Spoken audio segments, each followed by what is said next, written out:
بسم الله الرحمن الرحيم الحمد لله رب العالمين الصلاة والسلام على سيد الأنبياء والمرسلين اللهم علمنا ما ينفعنا وانفعنا بما تعلمنا وزدنا بفضلك علما وتعليما إنك على كل شيء قدير.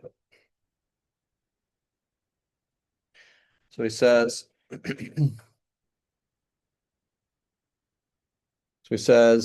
وَمِنْهُمْ, so we're going through these kind of just short biographies or notes on some of the great hadith scholars. It says وَمِنْهُمْ محمد ibn Ismail ibn Ibrahim ibn Mughira al-Ju'fi mawlahum. So he is not Ju'fi, of course. He is not an Arab, right? His like great grandfather is called Bardizbah, right? So he's Persian, right? But he is how is he mawlahum is because his his grandfather or great grandfather was a captive, was a slave, and so he joined the tribe through client by being part of that tribe as a slave. That he became what was it? Um, he became that to that tribe. So Imam Bukhari is not Arab, though, right? Mawlahum al-Bukhari from Bukhara in Greater Khurasan, right? Al-Imam Abu Abdullah, صاحب الصحيح وإمام المحدثين في وقته. So an important thing as well to note is today, where is Bukhara? Uzbekistan. Uzbekistan, okay? And so people, the Uzbeks, okay, they are Turkic people, right? Now, it's important to understand at that time, I don't think they were actually Turkic people, okay? So the Turkic tribes, they kind of spread out, the different Turkic peoples, they spread out of the area near Mongolia in different waves, right? They are not all the same peoples, but they're similar peoples, the Kazakh and the Uzbeks and etc. And they're not really speak Turkish is, there's speaking similar close languages, right? And they spread across into the West. Okay, so when the Muslims were there, they weren't originally conquering um, Turks. So the Turks were to the north. Okay, the Turkic tribes that right were to the north, and they were frequently fighting with them. But when they went to these areas, they weren't originally like that. So what happened though is these Turkic tribes spread, and now many of these areas that were actually more Persianate, right? They were essentially Iranians there, right? The Persian people who were there became the Turkic peoples there. Okay, so these kind of borderlines, right? Um, just like, for example, England, right? England was a Celtic place, right? Um, so the Celts, but now it's not a Celtic place, right? It's now a place of Germanic people, right? So the Germanic people kind of took over, etc. But so it's like that. They weren't originally, So I don't think Bukhara was originally, So what did people look like? I don't know what people look like. It's a bit like Afghanistan. You go to Afghanistan, like people look really different. It's like it's a place where people are very mixed. They look Turkic, etc. But how did Imam Bukhari himself? Does he look like an Uzbek today? I don't think so, right? And he probably spoke Farsi, right? If you look at his grandfather's name, Bardizbah, I think that's a Persian name. That is not a Turkish name. Allahu alam, right? And I know I welcome corrections if anybody knows better, right? There's just a point to note. Right? Just like the Afghans as well, right? When you say Afghans, like in the time of what is it? Ibn Battuta, which is not that long ago, he talks about the Afghans. The Afghans are the Pashtuns, right? So that's who they are. So today in Afghanistan, right, there's all sorts of different people there, right? There are Pashtuns and there are non-Pashtuns, etc., right? And there's also different kind of peoples. But it's so that's when they talk about in Afghanistan, they were the Pathans, right? And so they are people who speak, who speak Pashto, not people who speak Farsi, right? Wallahu alam. And so today people get a bit offended, like, oh, Iranians and Afghans are the same, right? It's like, well, all these countries are new anyway, right? So back in those times, what was relevant was the city. So originally in the Arabia was the tribe, that's how you were, and then it became the city. So we're talking about cities and city states, right? Even in medieval Europe, right? Just like we say, for so Hassan al-Basri, right? In medieval Europe, they would say, for example, Saint Alsam of Gaunilo, right? He's a famous theologian, right? I think there's a place Anselmo in California, Anselmo, right? So that's Saint Al Anselm of Gaunilo in Italy, right? And he has a kind of a proof for the existence of God, a philosophical proof for the existence of God, right? And you have so and so of Canterbury, right? And so of this, people were, people were ascribed to places. So each city was that's how it kind of worked, right? The ruler and the people of Balkh, the ruler and the people of this area, right? Yes, there were certain dynasties here that included that would take over that city and rule that city, but this idea of the city state, that was how it was, right? And not the nation state. It's quite a different kind of thing. Okay, khair. So he says إمام المحدثين في وقته وأستاذ هذه الصناعة وعنه أخذ كثير من الأئمة منهم مسلم بن حجاج وسماه أستاذ الأستاذين والأستاذين, I believe. Right, today we don't use the word أستاذين. Today we use the word أساتذة. Right, but الأستاذين, the teacher of teachers. So then again, side note, the word أستاذ is also not Arabic, أستاذ, right? It is Turkish or Persian or something like that, right? Ustad. And traditionally, it meant is much bigger than a sheikh, right? So sheikh is less than ustad. Today, ustad is less than sheikh, right? But ustad is a big term, right? And yeah, he says وسيد وسماه أستاذ الأستاذين وسيد المحدثين وطبيب الحديث في علله. ومنهم also Abu Isa الترمذي. So Tirmidhi frequently quotes Muhammad ibn Ismail in شرح إلى الترمذي. وذكر أبو عيسى في أول كتاب العلل أنهم لم يرى بالعراق ولا بخراسان في معنى العلل والتاريخ ومعرفة الأسانيد كبير أحد. Didn't see anyone who was much better أعلم من محمد بن إسماعيل رحمه الله من البخاري. قال ابن خزيمة ما رأيت تحت أديم هذه السماء أعلم بالحديث ولا أحفظ له من محمد بن إسماعيل البخاري. ولما سأل مسلم البخاري عن حديث سهيل بن أبي صالح عن أبيه عن هريرة في كفارة المجلس فبين له علته قال مسلم لا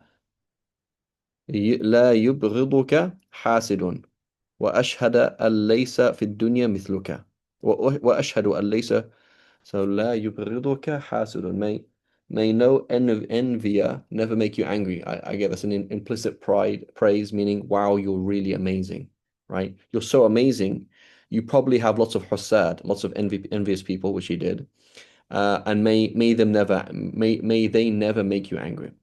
وأشهد أن ليس في الدنيا مثلك.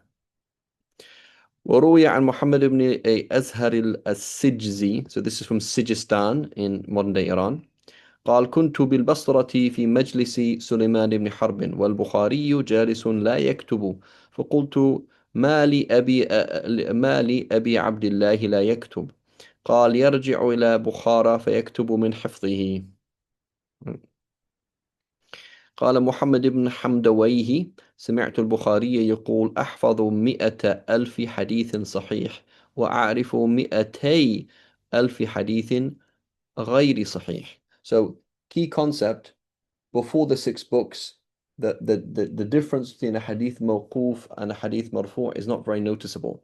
So what he means is, if you add seerah and if you add hadiths that are mawquf and quotes of the Sahaba and quotes of the Tabi'een and the quotes of the Tabi'een and quotes, like I can quote with a chain transmission what is it? 100,000 quotes. And I can quote with a chain of transmission 200,000 hadith, 200,000 that are not, right? وقال أحمد بن محمد رأيت البخاري ومحمد بن يحيى يسأله عن الأسامي والكنى والعلل ومحمد بن إسماعيل يمر فيه مثل السهم كأنه يقرأ قل هو الله أحد, right? So and so, son of so and so, son of so and so, etc. Right? وقال عبد الله الدارمي قد رأيت العلماء بالحجاز والعراق فما رأيت فيهم أجمع, somebody who was more comprehensive in his knowledge من محمد بن إسماعيل. قال ابن المديني في البخاري ما رأى مثل نفسه. He never saw anybody like himself. قال الفلاس حديث ليس يعرفه محمد إسماعيل ليس بحديث. وسئل صالح بن محمد الحافظي عن البخاري وأبي زرعة فقال أعلمهم بالحديث البخاري وأبو زرع أحفظهم وأكثرهم حديثا. وعن أبي حاتم الرازي قال محمد بن إسماعيل أعلم من دخل العراق. وقال علي بن حجر, this is one of the teachers of Nasa'i and others. I'm not sure if Tirmidhi narrates from him, but he's of that tabaqa, of that generation of the kind of he's also teacher of Ibn Jarud, right? He says أخرجت أخرجت خراسان ثلاثة أبا زرعة بالري, right? In so someone who's الرازي is in Ray in Iran. ومحمد إسماعيل ببخارى وعبد الله بن عبد الرحمن السمرقندي بسمرقند. Right, that's Tashkent. Okay.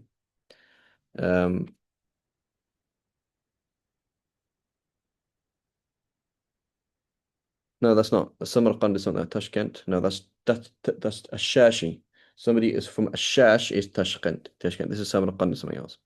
ومحمد إسماعيل عندي أبصرهم وأعلمهم وأفقههم. Okay, key concept. Side point.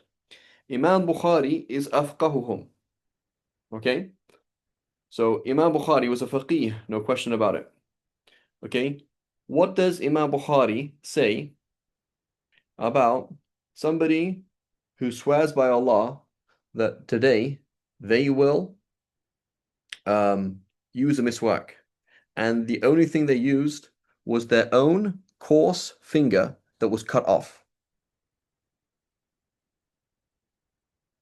No answer, right? Why is that the case?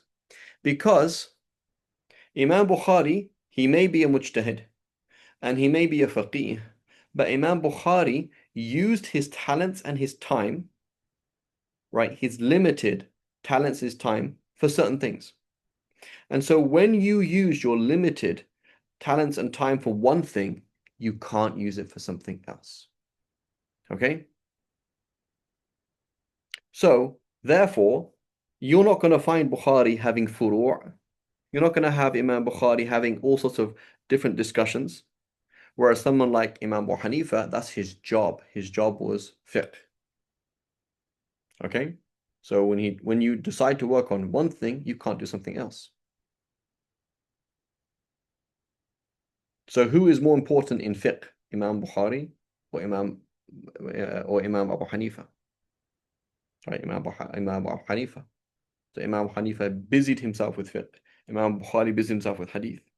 Okay, what about in lugha, Arabic language, in nahu, in kalam, in politics, in jihad, in da'wah, in this, in this? So every single one of us, we have a very limited time, and you have limited capabilities, and you either can do A or B. So people who come today and say, everybody do ijtihad. Look, Imam Bukhari is mujtahid, just do that.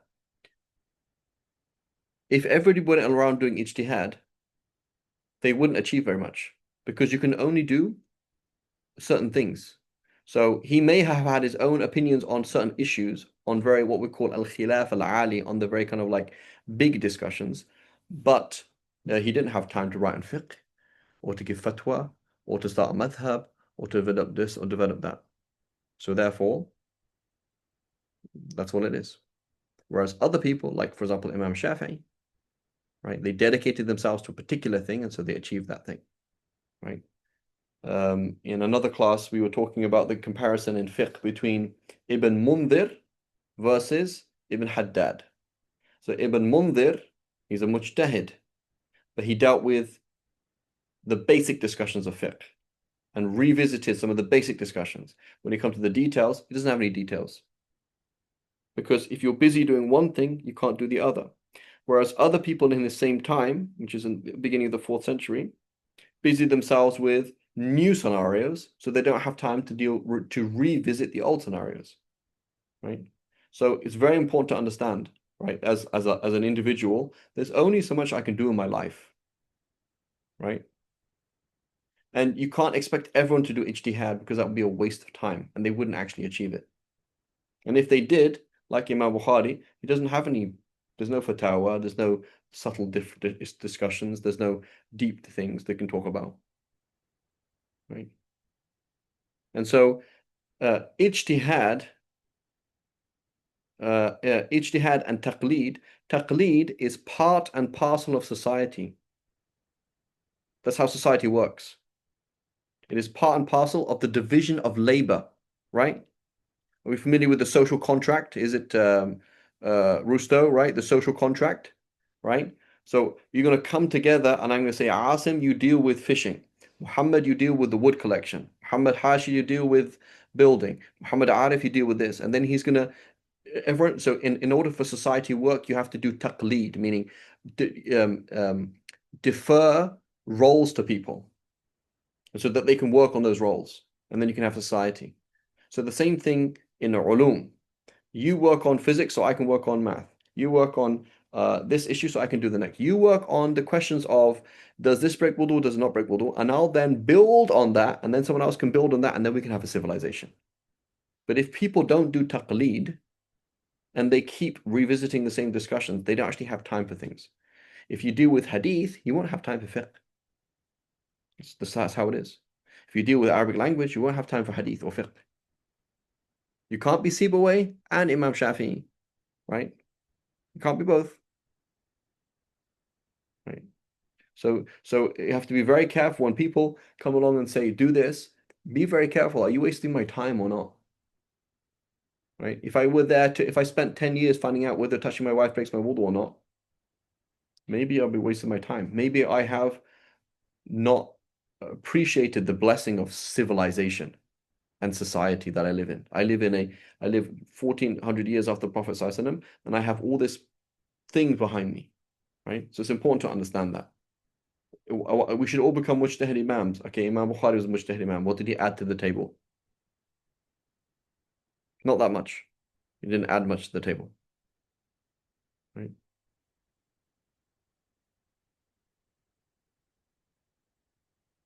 So it's important to understand that.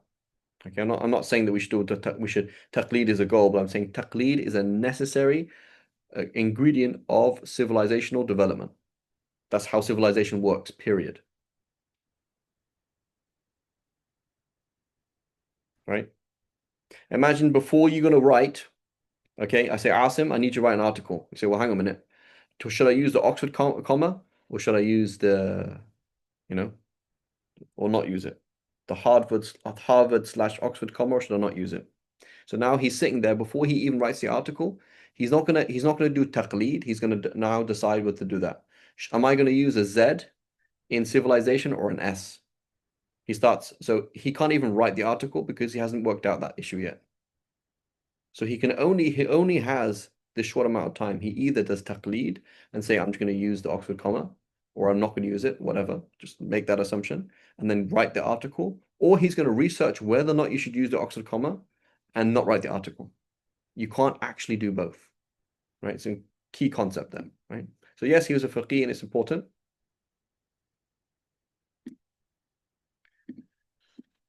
Does that make sense? Yeah, and so what happened was the four madhahib were the next stage after the madhabs of the Salaf, and then you need to go to the next stage, and then you know to go to the next stage, and then you get fiqh today. But if you keep reinventing the wheel or you don't benefit from posterity, and you don't benefit from what from what people have done before you, you're going to go around in circles. So when people come along and say, let's do tarjih between the madahib, you half the time it's really stupid on many levels, but you're actually just wasting time. You're just wasting time. So you're sitting in the masjid telling me, right, whether or not touching my wife breaks in wudu, we've already discussed that. We've already agreed to disagree. Let's move on. Why do they exist today? Because the shaitan, right? But they didn't. If you go back 150 years ago, 200 years ago, 300 years ago, we would just say khalas, madhaban. That's it. There's two opinions. End of story. But we discuss it today because the shaitan wants people to waste time. So that's what we do, right? Or it's not a waste of time. Done in its right setting, it is part of deen, right? It's part of fiqh, right? In fiqh we do discuss things, right? So that's totally different, right? We're like as an educational thing, but half the time it's not. Half the time there's no manhaj behind it, and it's just a waste of time, and it's just stupid. Like that's all. Because it's not even ijtihad, it's just a jahl, right? So in our usul class, for those of you in the usul class, we spoke about that, right? You're coming along and you're comparing the madhabs. In order to compare the madhabs, you have to adopt a research method, i.e., for usul. And in order to understand usul, you have to study fiqh.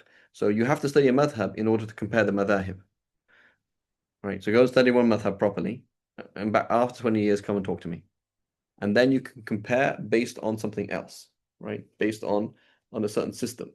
But otherwise, most time it's just a waste of time. It's like you're not even doing anything. It's just stupid, right? Okay, okay. So that's just side point there, right? وعن إسحاق. So fiqh is also part of علل الحديث as well, by the way.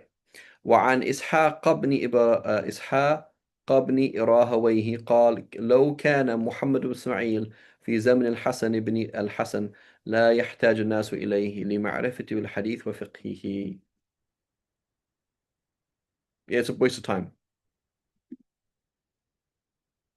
وفضائل البخاري كثيرة جدا وامتحن في آخر عمره بمسألة اللفظ بالقرآن، فإنه قال أفعال العباد مخلوقة، فنسبه محمد بن يحيى الذهلي إلى القول بأن اللفظ بالقرآن مخلوق. Okay, so he said, Allah subhanahu wa ta'ala has created our actions, correct? Okay, so therefore our utterance of the Quran, when I say Bismillahir Rahmanir Rahim, that's makhluk.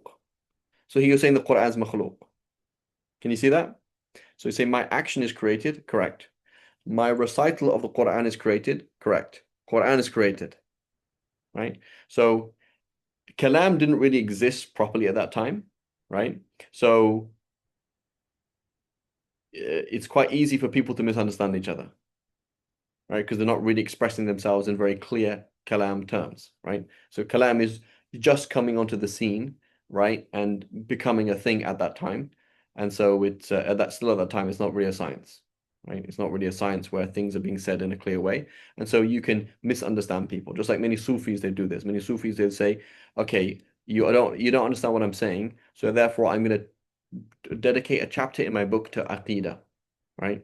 Like Abu Madian does this. Abu Madian, right? Al-Ghawth Abu Madian, one of his books, he has a beginning, he says, this is my Aqidah, 1, 2, 3, 4, 5. You're like, oh, okay. So then whatever else I say in the book, you're not going to come and misunderstand what I'm saying, right? So those kind of things happened in the past. فنسبه محمد بن يحيى الذهلي إلى القول بأن اللفظ بالقرآن مخلوق وأمر بهجره وضيق عليه، فخرج البخاري من نيسابور إلى بخارى، فكتب محمد بن يحيى إلى والي بخارى في أمره فنفاه من بخارى، right? فتوفي بقرية من قراها. He died in the middle of nowhere, right? And I just want to read something. Where is it?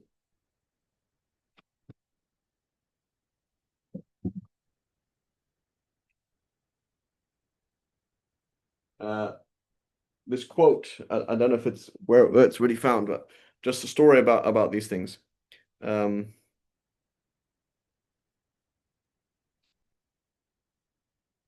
Just about studying hadith. I don't know if it's here.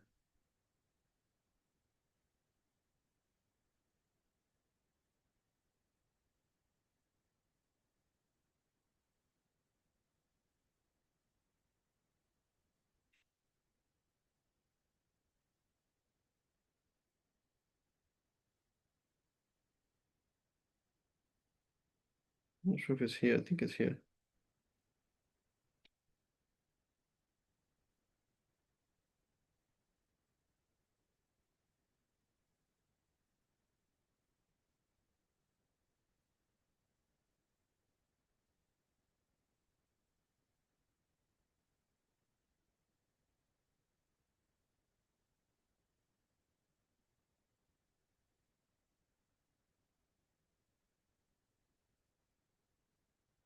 It's just a beautiful quote. Here it is.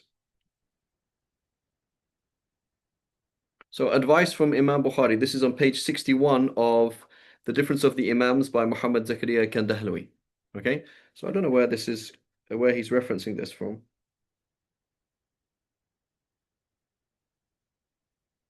Not sure where. I didn't give a reference. And with his page 61 of The Differences of the Imams by Kandahlawi. So it says advice of Imam Bukhari to the student of Hadith. Even though the issue at hand is growing more long-winded, spurred by the necessity of present discussion, I will narrate a remarkable quote from Imam Bukhari that will enlighten the reader on the diligence required to become a student of Hadith, let alone an accomplished sheikh or scholar of Hadith. Allama Suyuti, and I don't know where he's quoting this, so Suyuti mentions this, I don't know what book, perhaps Tadrib al-Rawi, I don't know. He says that Muhammad ibn Ahmad said, when Abu al-Abbas Walid ibn Ibrahim was disposed as the Chief Justice of Ray, formerly the great cities of Persia located a few miles from present-day Tehran, and came to Bukhara, my teacher Abu Ibrahim al-Khatalli took me with him to see Walid. My teacher requested him to narrate to him those hadiths they had learned from his teachers. He replied, I have not heard anything from them. So this is a huge hadith scholar. He's like, please narrate to me. So I haven't heard anything from them. My teacher was quite shocked and remarked, how can you say that you have not heard anything from them while you are a well-read scholar? Walid then related his story saying, when I became a rational and mature adult and developed a passion towards the science of hadith, I went to Imam Bukhari and explained my intentions to him. He advised me thus. Okay, listen carefully. Before you set out to pursue any field, make sure you are well grounded in its prerequisites and demands. And remember that a person cannot become a perfect hadith scholar in the science of hadith until and unless he writes 4 things with 4 other things, which are as indispensable as 4 things which resemble 4 other things. He must write these things in 4 times, with 4 conditions, in 4 places, upon 4 things, from 4 types of people, and for 4 objectives. All of these 4 angled things can only be achieved with another 4 things coupled with another 4. Once all these things are achieved, 4 things will become insignificant before him, and he will be tried with 4 other things. If he exercises patience in these 4 trials, Allah Most High will honor him with 4 things in this world and award him with 4 things in the hereafter.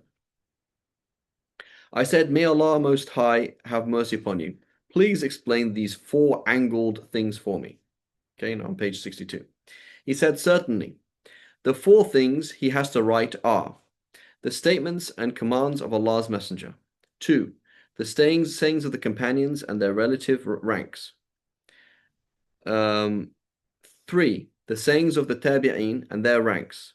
4. The conditions of all the narrators who narrate the hadiths. Why is this important?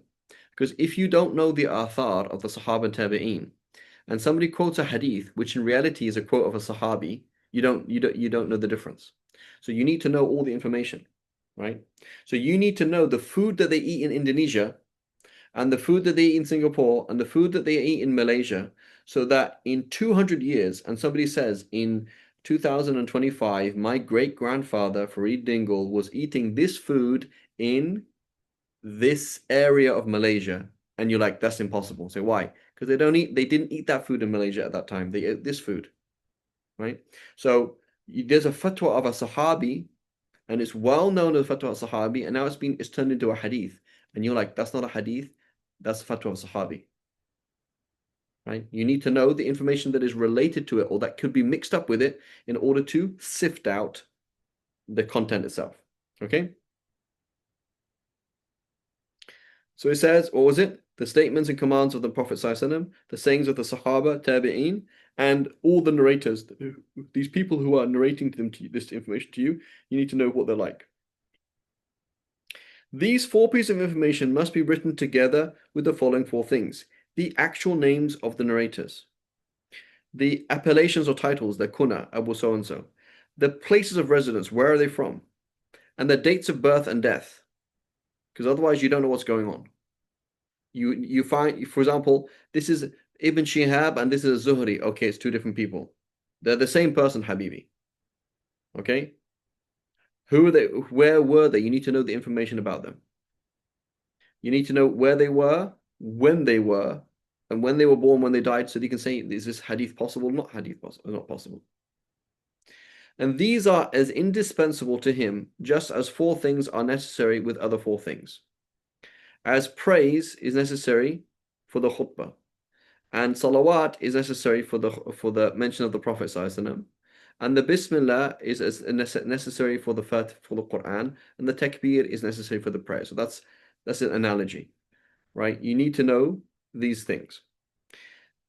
So that means here's a hadith. You only know the hadith if you know the things around the hadith. Meaning, I know the hadith, I know the fatawa of the Sahaba and Tabi'een around this thing, and I know who's narrating these things and how it could be mixed up, right? And then you start to see these things like, oh, that's not a hadith, that's a mawquf hadith, right? How did I know that? Because the person who is quoting it as a hadith is not as strong as the person who's quoting it as the words of the Sahabi. And this person narrating from so-and-so is very unlikely, so there's a problem here, etc., etc., etc. These resemble 4 other things that are names of 4 categories of hadith. So you need to know the musnadat, the mursalat, the mawqufat, and the maqtu'at. So you know hadiths that are with a connected chain, not a connected chain, and quotes of the Sahaba, quotes of the Tabi'in. These things all must be written in 4 times. Okay. In childhood, in when you're preteens, right, before you reach puberty, as a teenager, and as an old man. So therefore, you have to start doing all these things as a child. Right? Imam Bukhari was teaching at 14. Remember, right? In other words, he must continue acquiring hadith at all times throughout every stage of hadith. They must be written under 4 conditions: while he is occupied, and while he is free, and while he is poor, and while he is affluent. So in order to become muhaddith, you have to become muhaddith despite everything that's happening around you.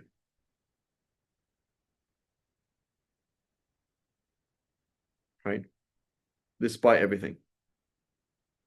Right? And this is like Sheikh Zahid al-Kawthari, right? Sheikh Zahid al-Kawthari, he was supposed to be the next Sheikh al-Islam of the Ottoman Empire. He was supposed to be like the next chief scholar who would be responsible for appointing judges and all these kind of things, etc., and overseeing Islamic affairs. The Ottoman Empire fell apart. He moves to Egypt, and he's poor and doesn't have access to his books and doesn't have this and doesn't have that and doesn't have this and doesn't have that, and yet he does all these work. He wrote all these books, right? I have this book somewhere. Where is it? Really important book. It's called Manhaj al-Bahth wal-Fatwa. I don't know where it is. Anyway, maybe I gave it away to somebody. Manhaj al-Bahth wal-Fatwa was written in Libya while there's like all these wars going on, right? Ibn Hibban, he wrote in a time there was turmoil, right? during his times, the tension, but there was like an extremist Shia movement that actually stole the black stone from the Kaaba, right? I think during his time, Egypt was Shi'i, right? It was very difficult to cross borders, right? But yet he traveled also, he went up to Misisa. He studied with one of the great hadith scholars of Misisa, which was a place that could have been attacked by the Byzantines at any time, right? So this is the kind of level that they're on, right? Despite all odds. While he's occupied, while he is free, in his poverty, and while in affluence, right? In other words, he must diligently pursue the knowledge of these things, no matter what his circumstances may be. Sheikh Hassan Hito, same thing, right? Sheikh Hassan Hito, he's alive today. You see the way he talks, like basically for the last 80 years or 70 years, he's been waking up at 2 a.m. and he wakes up, prays the Tahajjud, starts studying and writing, and that's what he's been doing forever. One of his students was studying with him, studying the Muwatta Imam Malik with him, and he had to study and memorize. Okay, and so he was like, Sheikh, I honestly haven't memorized because I have tests. He's like, that's not an excuse, right? It's not an excuse, right? So we don't need to go to extremes. We don't need to wrong people around us, but we do have to up the ante big time, right? The standards have to be much, much higher. Right? May Allah protect us all. And that also means that you have to prioritize. What are you going to do? Right? So I had a student, for example, in this class, and he left this class, and I was very happy that he left this class. Why? Because it's not a priority. Right? So you have to be very, very careful with your time, and you have to prioritize, what am I doing? Right? If you have 2 hours a week for sacred knowledge, that's fine. You've got to prioritize number one. If you have 5 hours, 10 hours, 20 hours, you need to dedicate things, and you don't have any time to mess around at all. Right? You have to prioritize, what am I going to do? What are my goals? Everything that is not part of your goals, cut it out. Right? So it's very important. So he says, while he's occupied and while he's free, in his poverty and affluence. So in reality, it's a mindset. It's a way of way people are. In other words, he must diligently pursue the knowledge of these things, no matter what his circumstances may be. This is done at 4 places: in mountainous terrain, on seas, in cities, and in rural areas. In other words, he must endeavor to acquire the science from the right teacher, no matter where that teacher is located. He writes what he has acquired upon 4 things, right? So again, today you're going to go to, you're going to go to Yemen. You're going to go to all over the place, right? All everywhere, right? And so, who is it spoke about? The ulama al-Uzzab. Who's it? Abu Ghudda as well, I believe. Or was it Sheikh Muhammad Awama? One of the two, I can't remember who it is. That had a book on scholars who never got married. Right? So yes, many scholars who were married, but you want to do something and you want to dedicate to it, you have to marry the right person. So you marry somebody and you meet 10 times, and like, I'm actually not going to be home ever. And we're going to have no money. Are you happy with that? She's like, yeah, I'm okay. I can deal with that. So fine. Otherwise, you married the wrong person, right? Um, so it's an important thing, right? One Mauritanian scholar, he said this. He said, buy books before you get married, because al mar'atu aduwatul kutub, right? He said, buy books before you get married, because the wife is an enemy, is the enemy of the book, right? Because you get married, and the default with most women is they can't deal with poverty, right? It's as a woman, right? Physically, hormonally, right? It's very taxing to be a woman compared to being a man, and it's hard to deal with on top of your own physicality and physical things, to deal with. Oh, we have no money, and we're gonna have to continually move because my husband is studying with the sheikh, and we have no food. Like, it's very hard to do that. Right? Most women cannot deal with that. Right? It's very, very hard. And so, um, um, so it's a good idea to do things. So, but the point is, many people, they want something, but they don't know how to want that thing, right? So they kind of go around in different circles. Okay, no worries, then, Muhammad. Okay, so were there medieval scholars that were never married? Yeah, there were. I believe Tabari apparently never got married. Ibn Jarir al-Tabari.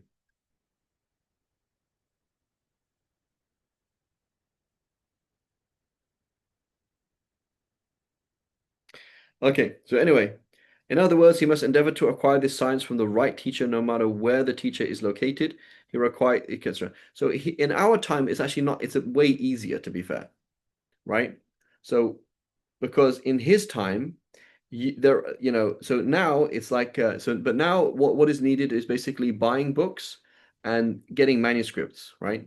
So Sheikh Albani rahimahullah, one of the things that he did was he worked with manuscripts. If you look in his books, he always says, volume 5, page this or volume thing, and it says qaf, which means waraqa. Qaf means waraqa. It's not on a page, on a printed page. It's on which the folio, right? I'm using manuscripts. So the fact that he's using manuscript means he's doing a lot of very, very hard work, right? Today it's much easier. Here you have Musannaf Ibn Abi Shayba, Musannaf Abdul Razak, you have this and you have that. It's quite easy to find a lot of these things all in print. So you don't have to travel the world so much, but you do, it does still means it's very, very difficult. And they must be written upon 4 things: on stones, on shells, on skins, and upon bones. Right? So you've written it, copied it out, inside out, back to front. In other words, even if he does not find paper, he will continue to recording it somewhere, right? Like my friend, he said, he said that his dad told him this. He said, you like football, like American football? So yeah. He says, sleep with your American football. Like, literally, here's the ball. Wherever you go, take it with you, right? You want to be good at soccer? You got to do 10,000 kicks a day, right? That's how it is. I used to skateboard, right? Skateboarding is a good it's the sport of the Sufis, right? Because you're always falling over, right? You like always hurt yourself and always falling over. Like you try this trick, you don't land it, you don't land it, you don't land it, you don't land it, you don't land it, you don't land it, you don't land it, you don't land it, and go, oh no, no, and then you land it, and then you don't land it, and then you land it. So it's like continually hurting yourself and continually just being patient and just repeating again, right? So this is how things are, right? A ridiculous amount of hard work. Until he finds paper on which it is. He acquires this from 4 different types of people: from his seniors and from his juniors. You have to study with people who are younger than you, and from his peers, and from books of his father provided, etc. Right? In other words, he endeavors to acquire this science in every way possible without feeling ashamed to obtain it from his seniors. He has 4 objectives for doing all of this: to acquire this solely to please Allah subhanahu wa ta'ala. 2, to practice the hadith that confirm to the verses of the Quran. To propagate the science to those who seek it, and to write it out so that it be a source of guidance for those who will come after him. Right? So why is he studying? To please Allah, to apply the hadith, to teach it to others, and to write it out so that people can read it in the future. Right? And so how can we do this today? Certainly, number 1, you learn for the sake of Allah. Number 2, apply it, right? So if we are not doing the major sunnahs or we're engaged in the haram on a regular basis, then we have a serious problem with our ilm, right? So, somebody who doesn't have the basic sunnahs are happening, they don't go to the masjid when they can, they don't pray the sunnahs before and after the prayers, they don't recite Quran, and they just engage in sacred knowledge, they're a bit insane, right?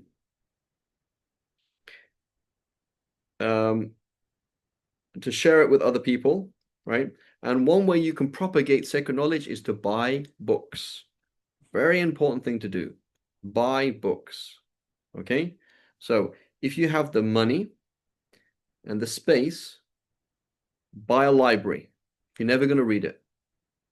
Your kids grow up and like, Dad, you've got like a ridiculous amount of Islamic books. We can't even read Arabic. So if inshallah, maybe your grandchildren read them.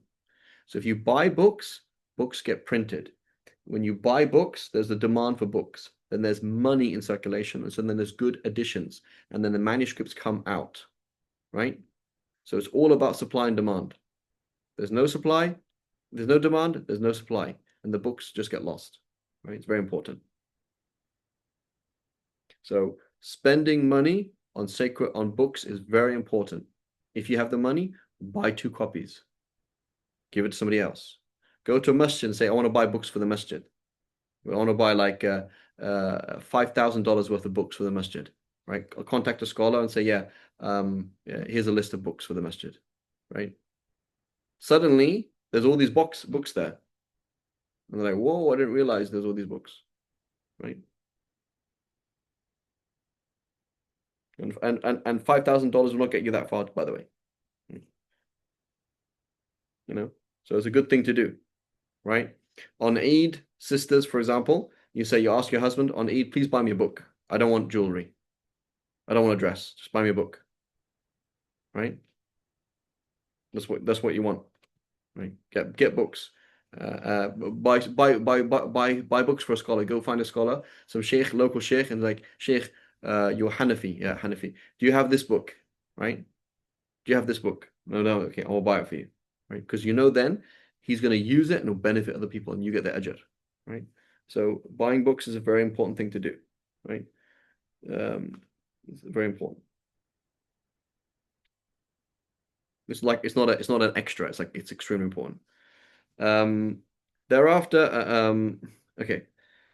It says thereafter the above 4 things cannot be acquired unless he first acquires 4 other things that are part of human acquisition: the knowledge of how to read and write, lexicography lexicography and vocabulary, morphology and syntax. So I need to know grammar, I need to know sarf, I need to know Arabic language, right? Abu Sulaiman al-Khattabi, he mentions this, right, in his Aghlaq, Islah Ghalat al-Muhaddithin. He says, there's a hadith that says,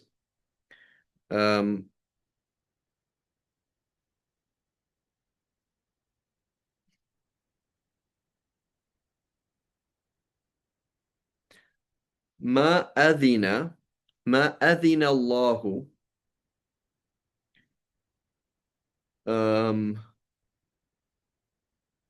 لأحد ما what is it?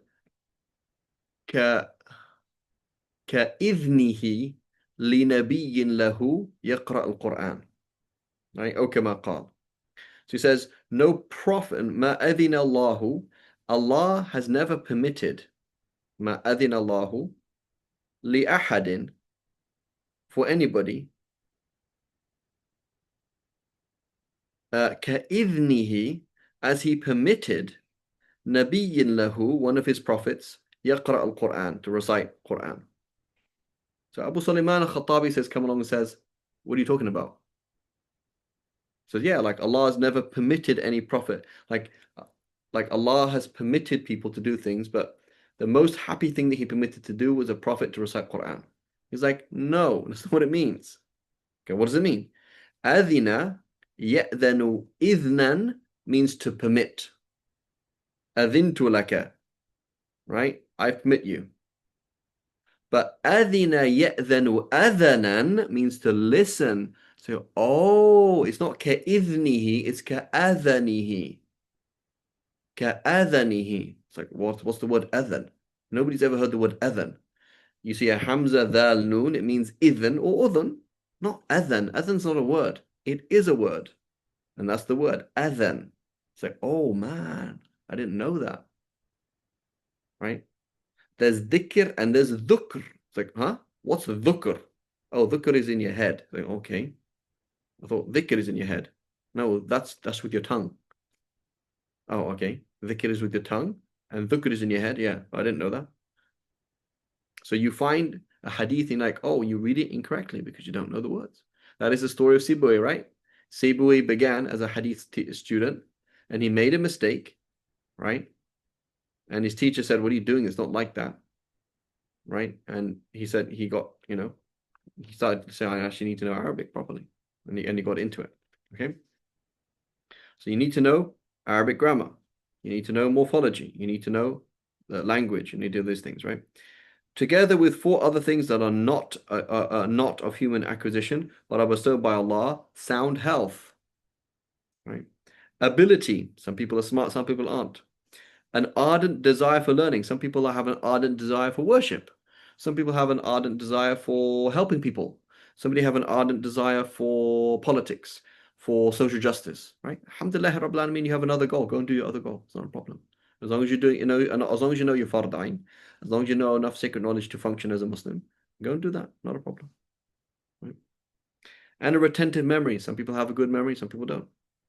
Once he attains all of the four angle things, four things will become insignificant before him. Number one, his family, his children, his wealth, and his native land.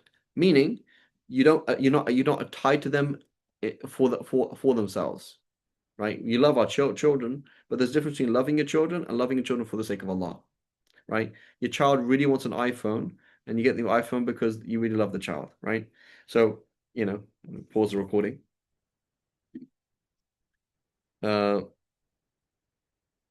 Maybe not, yeah. But the thing is with a slave girl, Muhammad, is that she doesn't have rights over you, whereas your wife does, right? So it would be safer to have a concubine because she doesn't have rights over you. She can't say, so like Umar ibn, even actually Umar ibn Abdul Aziz, when he became the Khalifa, he divorced all of his wives and he sold all of his slave girls.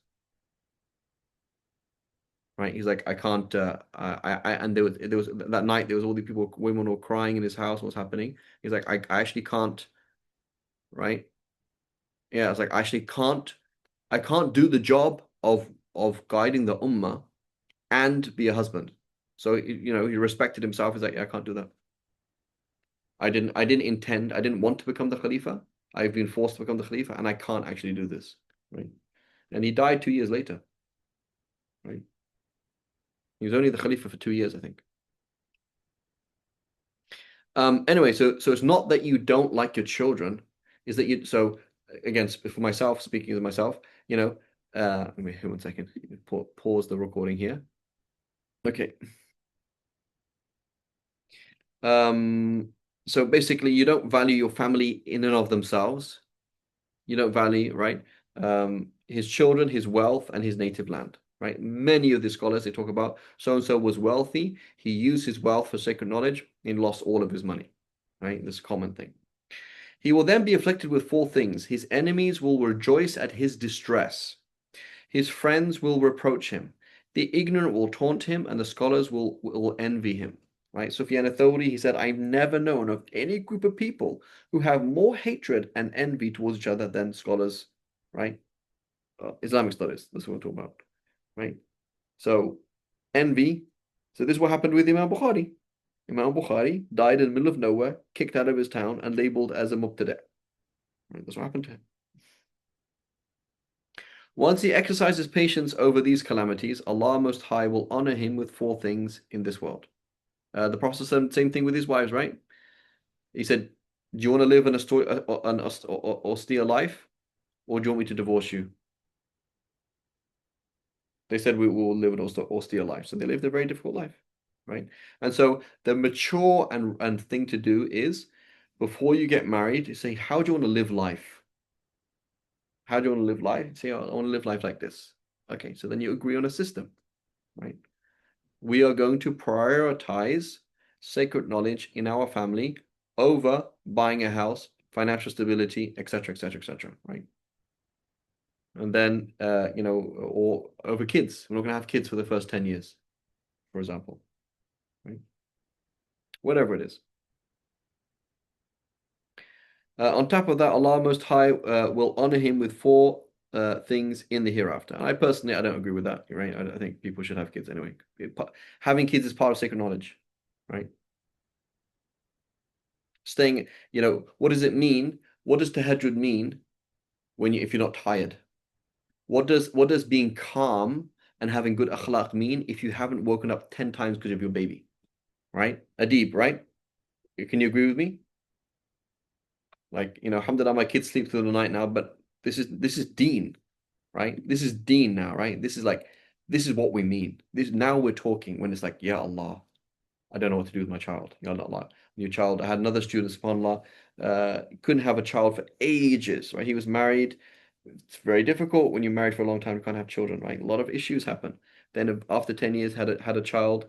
the child had some kind of cancer in the brain already in the womb. It was very complex, very, very hard. This is now deen. Now we're talking about it. This is when the deen means something, right? So, you can be a, yeah, right? But but you understand things in a totally different way, right? I believe people should get married as long as you don't harm other people. You should get married young, right?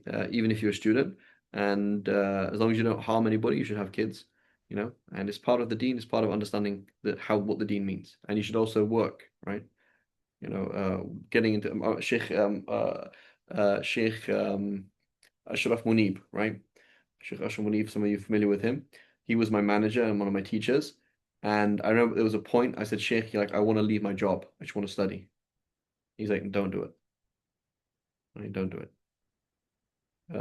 Because it's important to work, right? It's important to work and to deal with money and to deal with these things because you learn things about the deen that you wouldn't learn otherwise. And so so then it says, once he exercises patience with this, so his friends will tell him off, the ignorant will taunt him, his enemies will rejoice at his distress, and scholars will envy him. Once he exercises patience over these calamities, Allah Most High will honor him with four things in this dunya. The honor of contentment. Number two, conviction coupled with awe and dignity. So again, side point. It's halal to live an austere life if your wife doesn't mind. But at any time, she can say, hang on a minute, I actually want a roof over my head. Actually want to know that there's electricity being paid this month. I can't deal with the fact that electricity is not happening. I need to eat on a regular basis. I can't not eat. I can't do this, and I quit. Like I don't want to do that. Now you either divorce her, right? Or you're actually obliged to support her. You have kids, you're obliged to support her. So then it's like, oh yeah, but I'm memorizing Sahih Bukhari. Habibi, Sahih Bukhari is telling you to go and work. Yeah, but all the jobs are haram. Okay, find a half halal job then, because this is your obligation, right? So it is an obligation, right? It's only if your wife says it's okay, I don't mind, right? I don't mind. I am happy. We eat every 3 days. I don't mind. I'm gonna stay at we'll stay at my mum's house until we can find a house to rent, right? I don't mind. I can deal with that. If she's happy with that, that's fine. But if she's not, that's a haq that she has. So you can't go around saying, oh, sacred knowledge, sacred knowledge, sacred knowledge. We're not applying it, right? And that's why, generally speaking, most tulab al-ilm are not marriageable with material at all because they are not like what we're talking about. They are super immature. They're just like, I just want to have fun. Like, I just want to go to Molids and I just want to go and listen to this sheikh and that sheikh. And I just want to wake up at 2 a.m., 2 p.m., and, go to sleep and just like watch YouTube videos all night. That's what they do, right? And they're like, oh, I'm a talib ilm, and oh, khimar, and I'm this and that. Like, whatever. Like, most people, most tulab ilm, they're just immature and they're not, they're not doing it for the sake of Allah because it's just an ego trip. So you have to be very careful of that. They don't have that maturity that this is Allah has asked you to do something, do it. Right? It's often the case. Madrasa people, you just came at madrasa, often not marriage material. Right? I'm just being very frank. The honor, so now this person has he's patient with these things. The honor of contentment, conviction coupled with awe and dignity, the pleasure of sacred knowledge, and eternal life. On top of that, Allah Most High will honor him with four things in the hereafter: the honor of intercession on behalf of whomever he pleases, the shade of the throne of Allah Most High on the day when there will be no shade except the shade of his throne. Three, the privilege to provide water to whomever he pleases from the pool of Muhammad sallallahu alaihi wasallam. And four, the proximity with the prophets on the highest of the high places, al-Aliyin. So now, my son, I have told you whatever I have heard from my teachers. So now you have the choice of either pursue this field or to abstain from it. Well, this is in Tahdhib al-Kamal. There we go.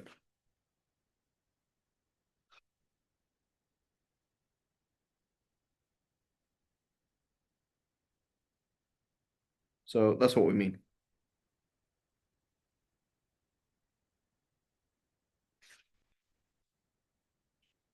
So this is Imam Bukhari, right? So certainly we have to put our standards up, and if we can't get to level 100, at least we can get to level 2 when we're on like 0.5. Right? Allah forgive us all. Okay, so it says وفضائل البخاري كثيرة جدا وامتحن في آخر عمره بمسألة اللفظ إلى آخره. Right?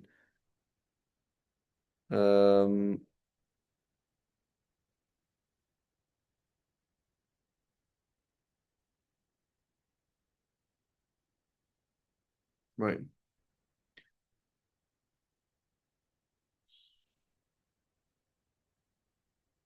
So again, why was it a problem for them? Because they didn't have kalam, right? Kalam is a refined science of talking about the nature of Allah and the nature of prophets, etc. And it's all very refined. Before it's refined, you're kind of talking in a very nebulous way, and people don't really understand what you're talking about. And then so it's kind of like confusing. Right? So it's an important thing to note that kalam didn't exist, right, at that time. So somebody's saying, "Oh, Imam Malik has this position on Aqidah." It's like they didn't Aqidah as we know it today did not exist at that time. That's like saying Sayyidina Ali had a position on the Ism Fa'il. Like they didn't talk about the Ism Fa'il in time of Sayyidina Ali. They didn't have grammar wasn't mature at that time. So right. So we're not talking about what your beliefs are. We're talking about how you phrase it. Theology meaning talking about beliefs, right? Logos meaning words, right? So the difference between kalam and nafsi and all these different kind of things, etc. It's not, it's just, but they didn't have that didn't exist at that time, and so they were discussing. The Mu'tazila were kind of going in that direction, but they didn't make sense properly.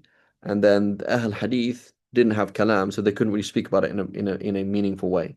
So it was just kind of like people talking at each other for a long time.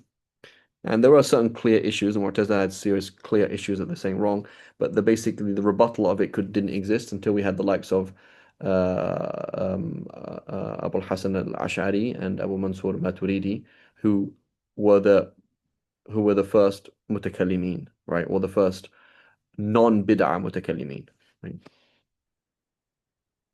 Khair. Any questions, queries before we stop?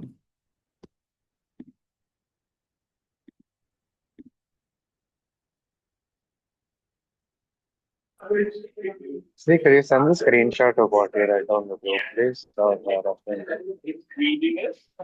Say it again, sorry? The thing which you write, page 61, 62. Yeah, it's actually. book. I'll share the Arabic because it said it's in Tahdhib al-Kamal, so I'll share the Arabic. So this is called The Difference of the Imams by Sheikh al-Hadith Muhammad Zakaria Kandahlawi. I think it's in Urdu. The book is in Urdu. But this quote here, it ends and it says it's actually from Tahdhib al-Kamal, so we should find it. So I'll try and find it in Arabic. Yeah. Exactly. Inshallah, I'll try and find it. Inshallah. Okay, so, sallallahu alaihi wa sallam.